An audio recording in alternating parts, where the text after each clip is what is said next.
Give them a shot to do what?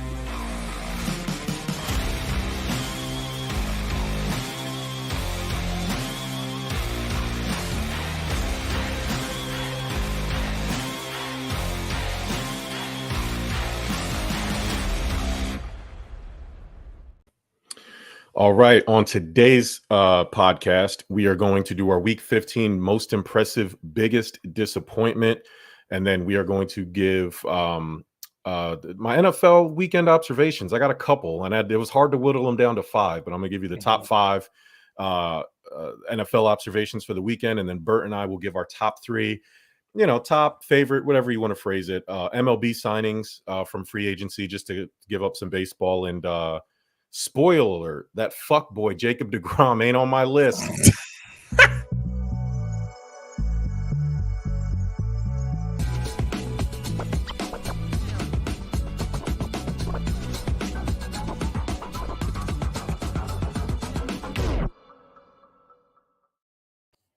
Sports.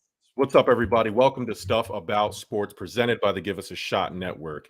I am the Facebook felon Germ. 6 days left. Can't wait. And that's the prettier Corey Burt. What's up, man?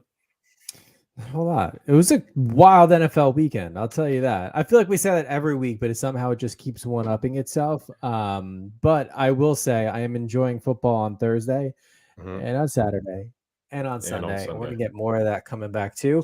For those of us who like to absolutely torture ourselves throughout the football season and play fantasy football, welcome to playoffs. I hope everybody finished as well as I did in one league, except I did lose to my co-host and friend Germ in another league. After playing you last game of the season too and whooping you good, you came back with a vengeance. It was close though. I bet it was too close for your comfort as well, because I thought going into Monday's game it was going to be even more of a blowout than it ended up being. But yeah, it was a good game. I was nervous going into Monday. I was like, man, the Packers, you never know what you're going to get with those guys. So I was very nervous on the outcome of that game.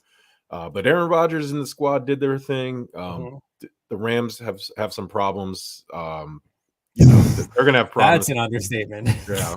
Now, again, Aaron Donald didn't play. Defense sets the tone. So, you can't blame, people want to blame Baker Mayfield, but he's only been there for a week and a half. Like, he's only going to do what he can do. The rest of the team, there's playmakers on that team. And at the end of the day, that falls on Sean McVay. You have a quarterback that hasn't been there that long. I'm sure he doesn't know all the plays yet. And you've got to build chemistry with those guys. So it's going to take a little bit of time. And at the end of the day, Aaron Rodgers is the other quarterback on the other side of the field, and you can never sleep on him. Before we get started, I want to shout out J-Mac Customs. If you notice behind me, I've redone my backdrop because there's a beautiful wooden Buffalo Bills sign out there. So I want to give a special shout out to J-Mac Customs for hooking it up and sending it to me all the way from New York, I believe. So hit him up and sorry. He does deserve 2. He deserves 3. He deserves 3 air horns. Sorry, I had the loop button on. I want to get his handle right, so I'm going to go to his Instagram real quick because I want to send people to him. He does excellent work. He made the signs for Mike and Corey on the Divide too, the New York Met and New York Yankees sign. It's the same guy. So if you've seen those on their show, then you can definitely hit him up. It's J-Mac Customs, JAYMAC Customs LLC on Instagram. And Jerome McCroy, that's the guy. Tell him Jerome sent you. Tell him the Give Us a Shot Network sent you. And he does excellent work. Check him out. Bert, who was your most impressive from Week 15? I mean, I have to go with my New York Giants finally winning in prime time. Now, granted, it was one of the more boring games you'll ever see in prime time, but you know what? They pulled it out, and it is and still is an important game in that division, and knowing how close everything is going to be. But if I'm not being a homer 100%, I have to think the Jags Cowboys and the Jaguars coming back and absolutely ruining them boys. You love to see it, is what it comes down to. Old ass Jerry Jones at it again, saying that Odell's going to sign with them. Nothing happens. And then here they are losing to the Jaguars in unbelievable fashion. So, I mean, hats off to the Jags. They never gave up. They they put up a fight with arguably one of the top top offenses, and I guess you can rank the Cowboys defense up there too. You know, and man, 40-34, what an impressive victory in overtime, to say the least. So they get my one of my most impressives. I have to give it to the Minnesota Vikings.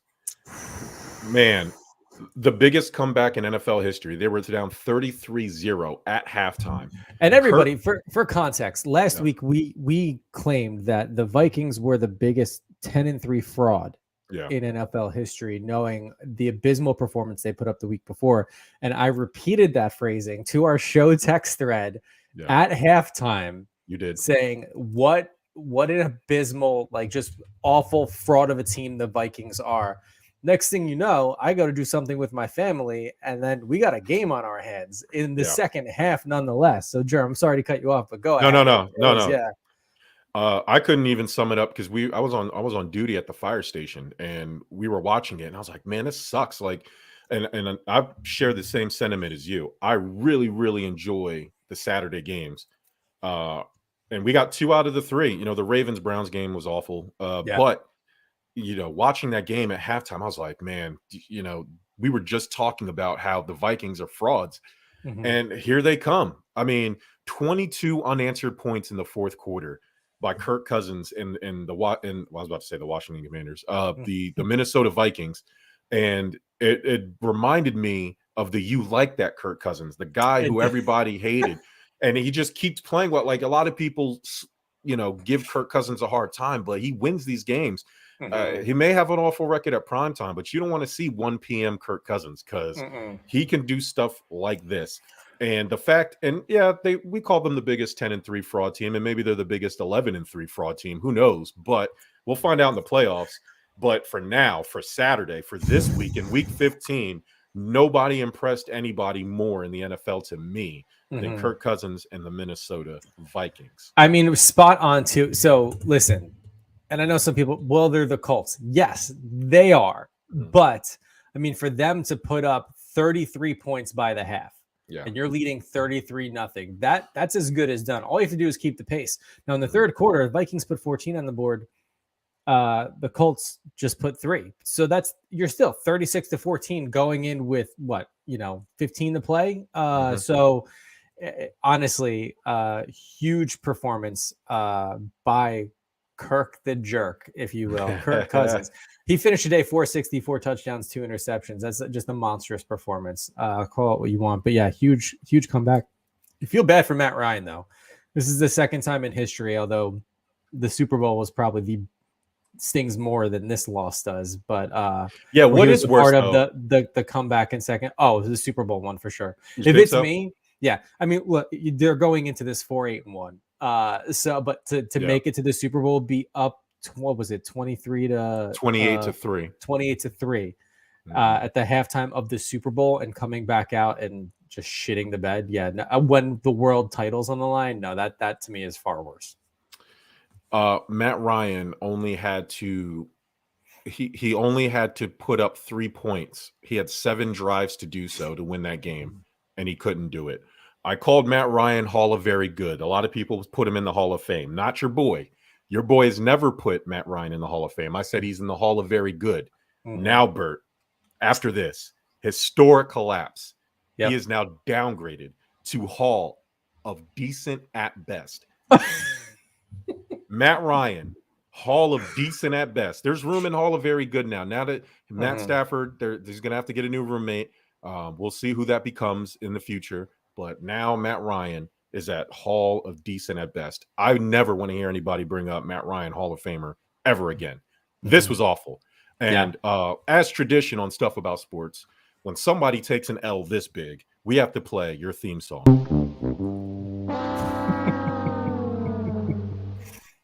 And Kirk Cousins, maybe just for 1 week and 1 week only. That's what I'm talking about. That's why he's the MVP. That's why he's the GOAT. Bert, who's your biggest disappointment? Jesus, take your pick. Let's start with any. Look, well, there are two bird teams. The Ravens yet again proving that they are absolutely nothing without Lamar. Okay. They're number one.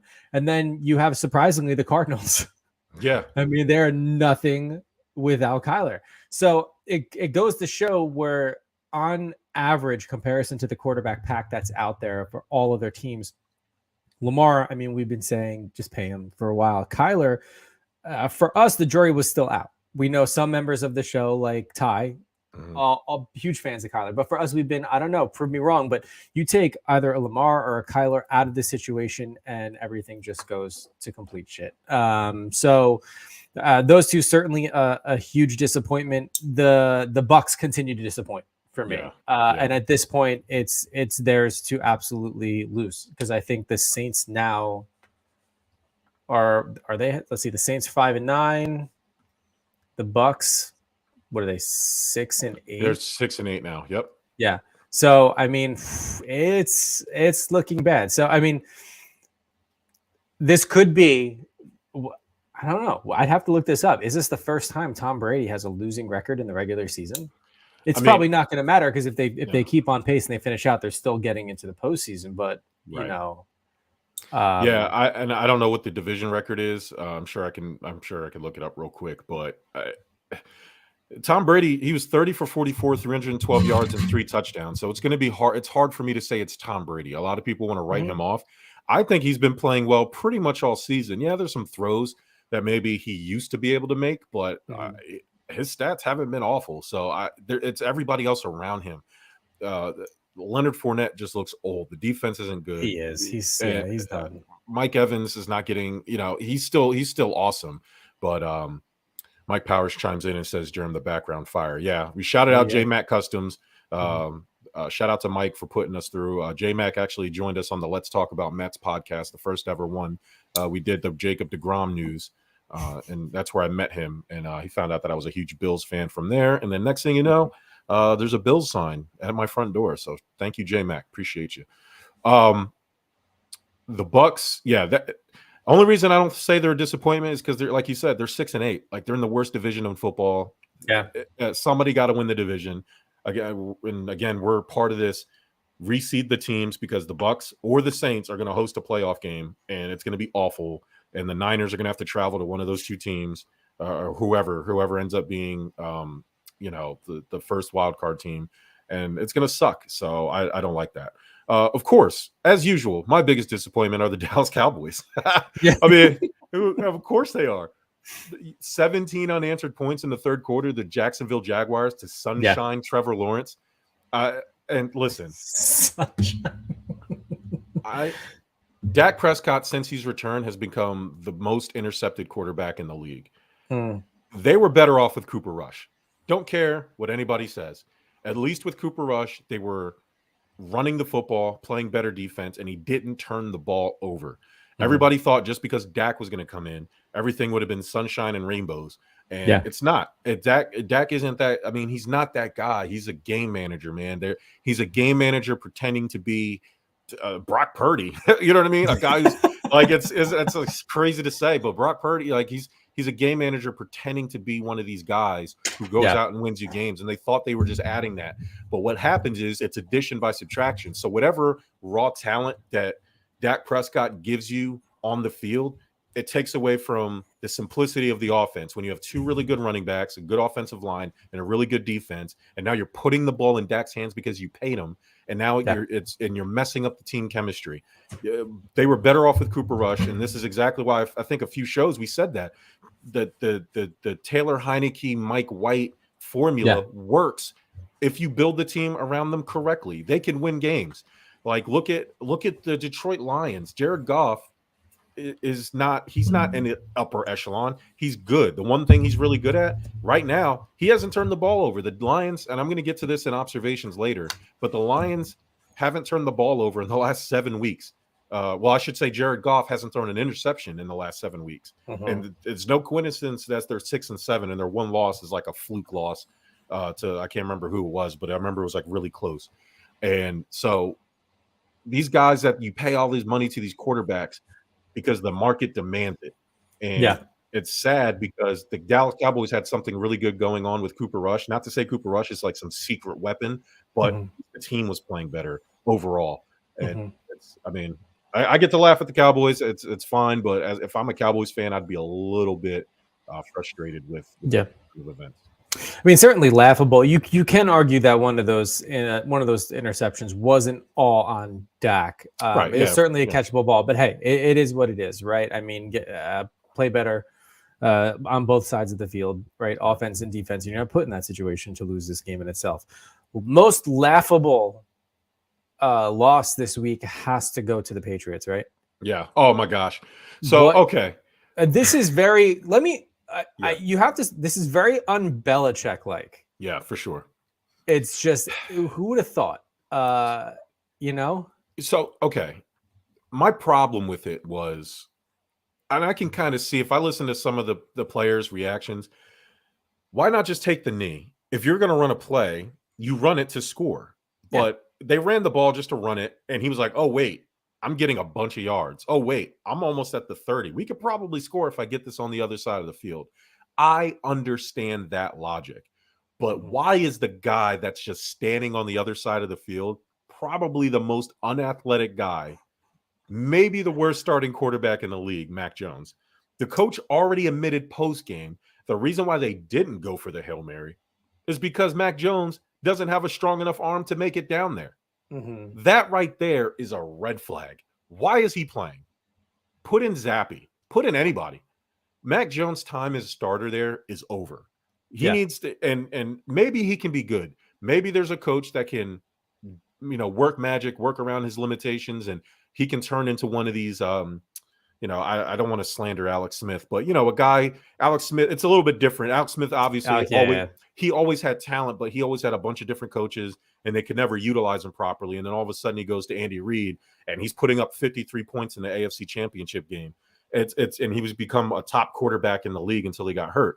A situation like that, Geno Smith, who was punched in the face by his teammate and couldn't play a lick in the Jets, goes to Seattle, and they're having a rough time of it now. I don't know what's going on in Seattle. I probably could have put them in most disappointment because they keep losing these games, but they ran into the legend. Yeah, but I was gonna say they went up against a hot Niners team, so it's tough, Yeah, on a short week too. On a short week, so time will tell. They're still 7-7. They can still probably make the playoffs. We'll see, but. The bell at that play it was weird because why not play for the extra time, right? They were tied, were they not? They were. That's what's confusing about it. So why run the play? Just take the knee. Exactly. If your ambition to run the play wasn't to score, you were just running the play to run the play. Just take the knee. You didn't have enough time to do the field goal. You didn't have time to run a play and get it out of bounds. You didn't have any timeouts left. What was the point of running the play in the first place? That was my issue with the whole thing. But things happen. He said that we have to be better at situational football. Like, no shit. That was Jacoby Myers again. I think you get excited. I do understand that as a firefighter, we're trained to fight fire. There's a specific way to do it. But once you get there and you get excited, some things kind of go out the window. So I understand that mindset of, holy shit, we got a bunch of yards. Holy shit, the field's wide open over there. I think it is. If we can get it to somebody over there, he only has to go 30 yards to score the touchdown. And he just launched it. I don't think he knew it was Mac Jones. I think he just saw a white jersey, threw it over there. He's not a quarterback, didn't have enough arm. Chandler Jones got there, and poor Mac Jones. Jones on Jones crime. Stiffed the shit out of him.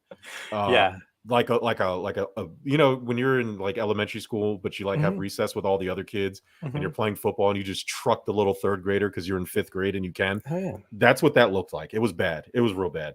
Yeah, it's certainly embarrassing. The sad Mac Jones picture when he's just sitting there on the field. It reminded me of sad Tom Brady after the Super Bowl that one year the Giants won too. So it's just the imagery is just insane, but absolute bonkers ending.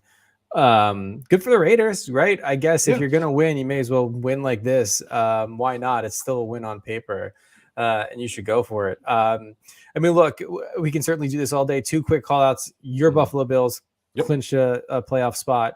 Congratulations. And of course, you have the Chiefs who clinched their title, the AFC West title yet again, in I think it's the 7 game straight probably years. closer. Yes, yeah, but also a game closer than I thought. A lot of it. A lot of people thought it was going to be, Yeah. myself included. Because as I'm watching it, going like, "Are you kidding me?" I was like, "Can we wrap this up, please? Like, what are you doing?" I wanted the Texans to pull. I mean, imagine. Oh yes, absolutely. That's hilarious. Yeah, but I mean, other than that, I mean, everything else NFL wise, Saints over Falcons, Steelers beating the Panthers. The Panthers have not beat the Steelers since 1996. Yikes. Absolutely. Well, this is the insane. year, and this is the year they shouldn't be beating the Panthers. I was kind of mad at the I'm down here in North Carolina. A lot of my coworkers are Panthers fans. I don't know what you guys are doing winning games. You're either 0-17, 17-0, but you can't be 8-8 because then you're not going to get a good draft pick. So stop winning games. Enough. There's no such thing as moral victories. They don't exist. Moral victories are for losers. Yep. So stop winning games. I'm glad they lost the game. It's the journey for CJ Stroud or one of these other hot young quarterbacks coming out. Stop winning games, Carolina. I'm begging you. I'm begging you. I'm begging you for the sake of Captain Shaw at the Leland Fire Department. He's gonna rip out whatever hair he has left. All right. Before we get on to the bucket of doom, I just wanted to shout out Fast Break Coffee. If you need a fix, I'm drinking some right now. Fastbreakcoffee.com, promo code Get My Fix for free shipping and a little bit of those ducats off because coffee. I'm not going to lie, it's a little expensive, but you pay for quality, and we give you the best quality that your lips and your taste buds could ask for.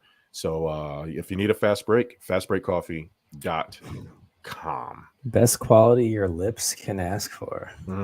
Yes. Like Tiffany Towers. Like that.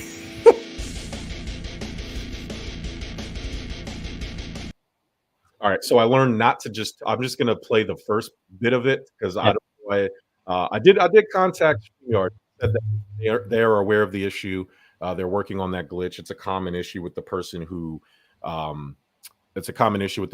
hosts that's what that happens to. So man, they better fix that. Yeah, I have a workaround. I can go back to my old virtual mixer and actually play background music. I learned how to do that. Okay. I was thinking about playing background music throughout the course of the podcast, just to have some, elevator music in the back. I think it would set us apart and make us feel a little different, but we'll see. All right. Bucket of doom time. Bert, all but 2 weeks ago, was assured to win / lose the bucket of doom. I'm out here planning my own punishment. But wait, there's more. Even though I have a tie, the only tie in bucket of doom history, thanks to Bert's New York Giants. Yes. Bert is only a game back of me. So he's 7-8. I'm 8-6-1. So with a few weeks left, if he ends up with more wins than I do, it is I who have to serve the punishment, which means I'll probably have to go to New Jersey, to Mike's dungeon, and figure out what we can do together as a punishment for the bucket of doom for the network, and try to figure that out. So Bert 7-8, Corey's 10-5, I'm 8-6-1, Carl 9-6, Mike 13-2, best record ever in the bucket of doom, and then ties at 10-5 as well. So let's go ahead and run through the picks. Give it a nice rummage. Bert's up first. The Minnesota Vikings. God, they're against my Giants. Come on. Corey with the New York Jets. The Cincinnati Bengals. Carl, the Dallas Cowboys. Mike, the Tennessee Titans. And Ty, the Baltimore Ravens. I'm throwing my back. I know I've done this every time someone's been playing the Giants. I will not take a team. I feel you. That's a good bet. Cleveland Browns. Sorry, buddy. Playing the Saints. I don't know. Oh, yeah. Okay. It'll work out. Yeah. Deshaun Watson's playing a little better. I mean, obviously, it's going to take time. He's taken more than, about 2 seasons off almost. So, but he did throw his first touchdown back with the Browns last week against the Ravens. So, maybe they're starting to get their groove, build some momentum for next season. But let's see. Who do I have? I have the Bengals. I feel pretty good about that. At Tampa Bay. So they're playing the Pats. What week am I looking at? Are they you just looking at week 18? no, I was just looking at week 15. I was looking at this previous week. And we literally just talked about it. So that just shows it. Oh, yeah, we're playing the Pats. Oh, that's easy money. Yeah. Yeah. Oh, yeah. That's easy money. Bert, this might be Dunzo for Bert. Mike Powers. Oh, you know what? We got to pull twice because we got to pull for the week after too. All right. So we have Mike wants to throw his back. Oh, he says keep it. Yeah. Oh, so Bert won't be here next week. Bert and Corey are going out of town. So there probably won't be a stuff about sports. There might not be a divide. We'll see. But me and Mike will probably just do some type of podcast, but it won't be stuff about sports. But yeah, so because there won't be stuff about sports, we're going to pick for next week too. So make sure everybody has theirs back. This is for week 16. Mike says throw his back. Mike had the Cowboys, correct? Or no, then he says Mike had the Titans. He had the Titans, and then he said, wait, keep it. So, all right, I'll keep it. All right, Mike is keeping the Titans on week 16, and they're going. What do they got? They have the Texans. Titans, Texans. Nice. Very nice. Yeah. All right. So everybody's written down, and then we'll take anybody else who throws theirs back later. Let's think again. We're going to look at the week 17 schedule.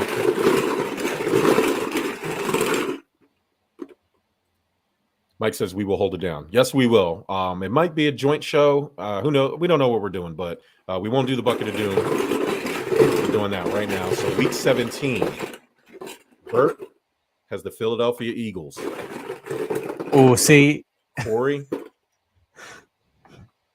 has the Colts. The Eagles play the Giants, don't they, in week 17? They don't play the Giants until week 18. So, but they do have the Vikings. So I will end up.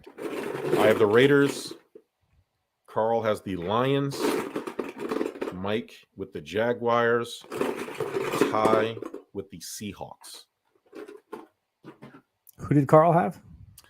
Carl had the Detroit Lions. So the Lions, I believe, are playing Chicago, and it's at Detroit. So that's I would like that if I was. Lions, Bears. Yeah, you have the Raiders. The San Raiders Francisco are playing the Niners. Yeah. I'm gonna go ahead and throw that back. And my new team, the Arizona Cardinals. That kind of sucks. Oh no, they're at Atlanta. They're at Atlanta. Oh, okay. I'll take that. Yeah. All right. That's a good throwback. I'm down. And Corey with the Colts. Ty with the Seahawks. Corey with the Colts against the Giants in week 17. Ty with the Seahawks. Seahawks have the Jets week 17. Okay, that's pretty good. Not a terrible matchup. Yeah. Mike White return game, maybe. Who knows? Could hopefully for Carl's sake. Hey, I will tell you, if the Jets played Mike White from day one, they would be in the playoffs. They would be swapped with Miami. They would be a firm wild card team. I believe that 100%. Mike White is way better than Zach Wilson. Zach Wilson is awful. And everybody's giving him credit for that last pass to Elijah Moore. He was definitely throwing it to Garrett Wilson. And so I don't Mike just noticed he's playing the Texans both weeks. That's hilarious. Hilarious. Good for him. 2 easy wins. And the guy already has the best record in the bucket of doom. In theory, right? I mean, the Texans just almost beat the Chiefs. So, that's the thing. That's why, I mean, look, not for nothing. A lot of people might be like, Bert, you're an idiot. I know you like the Giants, but why wouldn't you take the easy win if you're facing elimination or, losing in the bucket of doom? The Vikings almost just lost to the Colts. So, and not for nothing, you know what? Every time I've taken a team that won against my Giants, ended up or throwing it back, the Giants ended up winning. So there we are. Speaking of Mike, if you guys on Friday aren't doing anything, either at 6 p.m. Well, I guess 8 p.m. now. I think they're back on their regular schedule. There's not. You follow them on the Divide Live. Yeah, they'll let you know. Yeah, they'll let you know. But they're on Fox Sports The Gambler, 102.5 FM in Philly, 104.1 FM in Trenton. Are always streaming on the iHeartRadio app. Friday nights, the Divide Live, Fox Sports The Gambler. You know what it is. Give Us a Shot Network is representing heavily. We're the best show up in that piece. I mean, I'm not scared to say it. I ain't scared to say it. What are they going to do? Cancel us? We can't be canceled because we're not on The Gambler. Yeah, we're not a gambler. That's why we can do something. Yeah. Yeah, fuck it. So shout out to Fox Sports The Gambler, Sean Brace, Yeah, and, no, and the, in and all the crew over seriousness, there. Thank you for giving the Give Us a Shot Network an opportunity, and shout out to Mhm. Mike and Corey for representing properly and making us look legit. Because me and Bert, we're just fucking around over here, so I don't care. So, That's all we ever do. it is all we ever Wouldn't do. have it any other way, though. You know. All right, Bert. Yes, sir. My top 5 NFL observations. Oh yeah, let's go. Number 1, Joe Burrow and the Bengals must have AIDS Oh, because no. their play of late has been magic. Huh? Joe There Burrow. were so many other things you could have used instead of. So, what the Cincinnati Bengals have done, and I know I shouted them out last week, but they're continuing dominance. Joe Burrow with a split finger, dicing up Tom Brady, taking over his spot as the GOAT quarterback of all time. Maybe the best looking quarterback in the league of all time. Joe Burrow. Joe Burrow, third year in, best quarterback ever. Joe Burrow is the best ever. Maybe. I don't know. I love him. But what the Cincinnati Bengals have done on this run, they're playing like the best team in the NFL in terms of just current trajectory, right? I know what the records and all that stuff says, and people get caught up in that. But when I watch the Bengals, if I'm the Bills, I'm glad that hopefully if the Bills went out, they don't have to run into the Bengals early. Yeah. You know, the Chiefs and the Bengals can fight it out and tire themselves out, and then we can get the remains. That's the best case scenario. But if the Bengals beat us in 2 weeks, we drop down to the 3rd seed, and that's not good for us. So I'm more worried about the Bengals than I am the Chiefs. I think the Chiefs don't have that Tyreek Hill weapon, and I think our secondary matches up well with them with that. And we already beat them earlier in the year, and so I'm pretty happy with what our matchup has done for them. Number 2, after starting 1-6, now 7-7, and could potentially end the season 10-7 and making the playoffs, Bert. The Detroit Lions are back. Never count out Dan Campbell. Yeah. And my number 1 takeaway, my observation is if the Lions somehow sneak into the playoffs, they are the most dangerous team in the NFC playoffs. The most dangerous. Yeah. Although I wouldn't agree and say that they're back. I would say that they're here because they've been every season since Dan Campbell took over. So what's his 3rd year? Yeah. Creeping towards this type of synergy, this chemistry, this, this team. So I think I think the train finally arrived. So yeah, but no, the most dangerous if they creep into the playoffs could be. Yeah. Mike says over 3 years of Germ being excited over the Lions, this could be the year. You're damn right. If I keep preaching the same thing, one time I'll be right. Eventually I'll be right.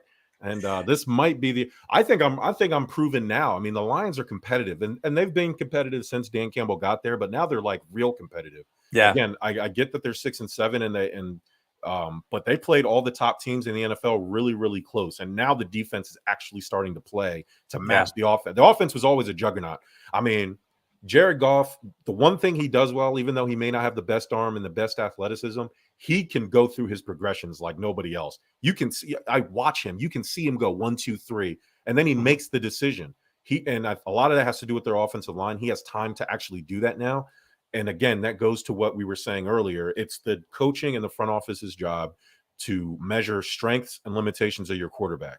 They knew that Jared Goff is more like he reminds me of Peyton Manning in the sense of he may not be athletically gifted. He's a surgeon. You know what I'm saying? Like things have to be right for him. And the first step in that is having an offensive line so he can make his reads. And if Jared Goff has time to make his reads, he's going to make the right decision. And he's been doing it for the last, I would say half the season right now. So shout out to the Lions for doing what Dan Campbell was brought there to do and start winning these football games. Number 4, watching the Buffalo Bills is like waiting for an STD test. I'm sure everything's going to work out fine, but waiting for the result is stressful as hell. Where was your mind at when you were making these up? Yeah, you got into some videos, didn't you? I did. It burned when I peed one day. was like, oh, I don't know what this is. There's So just you're a lot just of, saying it's just completely anxiety ridden. You know yeah, it's gonna be good, but yeah. my God, is it torture? Yeah, it's like one of those things. Like I know I'm good. I should be good, but yeah, you know, it's one of those things. So like every time I watch them, our run defense is so bad. It's so Yeah, bad, but our secondary is really good.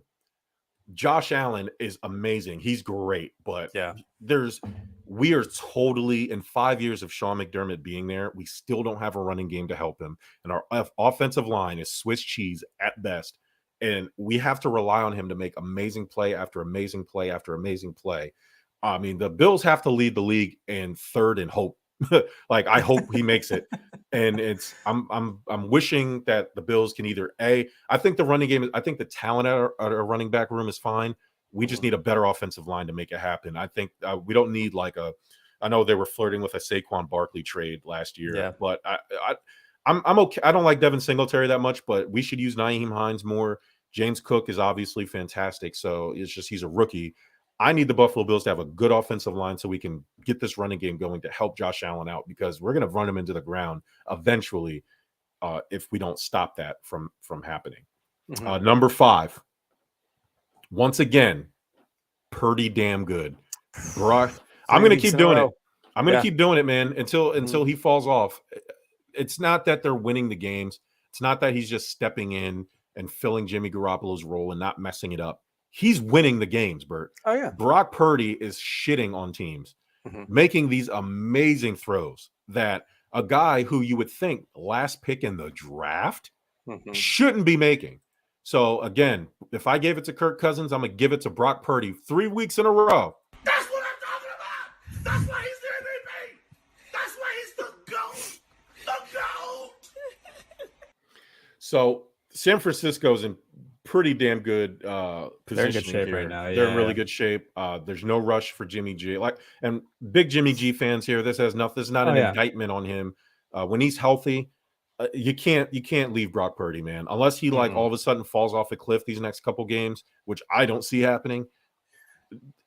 Jimmy should be happy that he got them there. If it wasn't for Jimmy, I don't think they'd be in this position. This is awfully eerie to a Colin Kaepernick, oh Alex yeah, Smith predicament that they yeah, had not too long ago, yeah. where Jimmy G getting it done, that's fine. Gets hurt, bring someone else in, you know, Playing really well. playing really Uh, well. yeah, he's. It just bothers me that Brock Purdy looks like the generic creative player. Like he doesn't look like Yeah. anybody. He just looks like the generic standard like default Yeah. player. It's hilarious when I see. I'm like, that's Brock Purdy. Like every time I see him, he just looks average. Like Mhm. and not average, you know. And he just looks like the generic He's just Joe Schmo, man. Joe Like, Schmo. yeah. Like there's nothing like unique about him. He just looks like a default character, which is pretty funny. Which is pretty funny. All right, Bert. MLB season Yeah. underway. Yeah. Plenty of big moves. So you go ahead and give me your top 3 free agent signings of this MLB offseason. Yeah, I mean, my top 2 are pretty easy. Aaron Judge, I'll never stray from that. I don't care if I'm a homer or not. I'm so glad he's staying in New York, where he belongs. Number 2, you can't ignore what the Phillies did with signing Trey Turner because that should make everybody in the NL a little bit nervous overall. And then since then, there have been, and look, those 2 were I don't want to say the 2 biggest ones out there, but certainly they were the 2 noticeable ones. And since then, you've had a lot of other signings, some huge, some not. I could go Carlos Correa signing with the Giants. I could absolutely do that. What I think is actually going to be more impactful, and say what you want, and I'm not doing this to impress the boss, but you cannot ignore the Mets rotation right now. So I'm not going to sit here and say it's one individual in itself, but I mean, certainly signing Verlander, Senga, just looking at everything, and what the rotation is going to be, it's going to be quite nasty. And I'm just glad, being a fan of, a team in the AL, that we only have to see you in interleague play and that's it. Now, the same could be said about the Dodgers rotation too, and who they've just signed and re-signed. But, I'm going to keep it more local and say, New York's rotation looks a little bit more nasty at this point. Plus Noah Syndergaard, I mean, ever since he left the Mets, still a good pitcher. I wouldn't say as shut down as he was. You know, obviously spent some time with Anaheim when he left for more money, then got traded to Philly, helped them out a little bit, and now ended up going to the Dodgers too. So I guess he loves California. And I'm not even going to mention that schlub DeGrom just wanting more years is what it comes down to, man. We wanted nothing to do with the Mets at all, which is sad to say. Yeah, fuck Jacob DeGrom. And shout out to Kodai Senga, who put on Twitter, I believe, or Instagram, one of the two. Let the fans choose his number. He had 3 numbers. I guess both his numbers that he used over in Japan weren't available. So I believe one of them's retired and one of them's used by a player now. I can't remember exactly, but oddly enough, one of the choices wasn't 48, which led me to believe that the Mets told him that it was unavailable, which means they're probably going to retire the number and whatever. But what are you retiring it for? Fuck Jacob DeGrom ever do? Big Jacob DeGrom. What's he? You think they're going to retire his number when he's still playing? Yeah. Hell yeah. Like, they're keeping it. Like, I don't think anybody is ever going to wear 48 for the Mets ever again. I really do believe that 100%. But so I have my top 3. I'm going to give love, and I'm surprised that you didn't give this guy, and you're calling all these other rotations the best. Don't sleep on the Yankees rotation. Carlos Rodon signing 6 years, 162 million. Oh, it's big. Yeah. I mean, you got Severino, the Garrett Cole. You got Garrett Cole. Yep. You have Nasty Nestor too. Here's the thing, and this is what I've learned with the Yankees signing huge free agents, particularly in pitching, is ever since the CC signing, I can't trust anybody else after that. And even Garrett's been up and down too. And you're sitting here going like, oh my God, we have an ace like Garrett Cole. And then look, he's not having terrible seasons. He's just not having non-New York seasons. And I don't know what it is about the Bronx. And I'm sure some pitchers that come through Queens may feel the same too. It's just tougher to pitch in New York. Derek Jeter said it. The fans are very unforgiving. They'll let you know, they'll love you when you're doing good, and they will be letting you know when you're doing bad. Am I excited as a Yankee fan? 1,000%. But yeah, I'm more of like, let's wait and see type thing. Yeah. Kodai's wearing Thor's number 34. So yeah, that's cool. Wash the stench off of Syndergaard. Syndergaard. Noah injury prone Thor. Get out of here. I don't even know who the weakest, whoever the Asian dude in Thor's posse was, the weakest one. That's who you are. You weren't even Thor, dog. Get out of here. Number 2, I'm going to go with Chris Bassett signing with the Blue Jays. One of my favorite Mets. A lot of people are going to look at the $21 million he's getting a year, whatever. He's reliable. He has a nasty ass sinker. He's probably, I don't know if he's going to be the number 1 pitcher there. I don't know. I'm not going to pretend to know their pitching staff, but I wanted him back as a Met. He was one of my favorite Mets during his time here. So I'm happy for him going to the Blue Jays. But like you said, I looked based on need. I was this close to putting your boy Andrew Benintendi going to the White Sox. It has nothing to do with him being good or not. Again, with fit, he can get on base, and they couldn't get on base last year. That was their whole problem. And so, in terms of fit, and the Trey Turner thing, that was an easy one, but I can't get past that money. I don't know if it's good. That's a lot. 11 years, 300 million. It is, but when you look at their lineup, it is straight nasty. Yeah. It's one of those things where like you spend and you hope it works out. Oddly enough, the Phillies spent on him, but there's not nearly as much as what the Mets or the Yankees just spent. So it's all in. I guess it's all relative. And then I'm going to go with Wilson Contreras signing 5 years, $87 million with the Cardinals. You lost Molina, and the fact that you were able to replace that with Wilson Contreras, who, when he's healthy, he had that thumb injury, but is by all accounts damn good, tops in the league. So not 2 steps back for the Cardinals. They got a really good player in return. And 5 years, 187, or 87, whatever it was. Good money for him. So those are mine. And like I said, there's been plenty. Like Verlander's an easy one. He has, it's a lot, right? He's getting like 86 mil a year. Like he's 30. What is like 142 years old? I'm nervous. He's older. That's for sure. I do think when you lose a Jacob deGrom and you replace that with what the Mets were able to do, and you lose Bassett, you lose Walker to the Phillies. Yeah. But their rotation is nasty now. I mean, Scherzer, Verlander, and by all accounts, is Kodai Senga guy. And then you'll have Carrasco, and I know Seth Lugo just left. I know I'm missing somebody. But, you look at that, and it's kind of like, all right, Mets, as long as they have health, again, like every other team. Yeah. But with us specifically, with our two top guys being up there in age, it's kind of hard to ignore. So, Bert, do you have a game ball to give out? I'm giving it to the New York Giants. Another homer call for me, but finally, as a Giant fan, it was nice to see them win in primetime. A game that wasn't originally supposed to be primetime, but moved to primetime. And I'm glad after, I think it was 7 straight years or losses in primetime, that they're finally back in the win column. So for me, I mean, look, from Danny Dimes all the way up to Schoen and Dable. I mean, honestly, I've said it before. I know we're not Super Bowl bound, but I'm very much enjoying the Giants this season, and it's been a rough couple of years.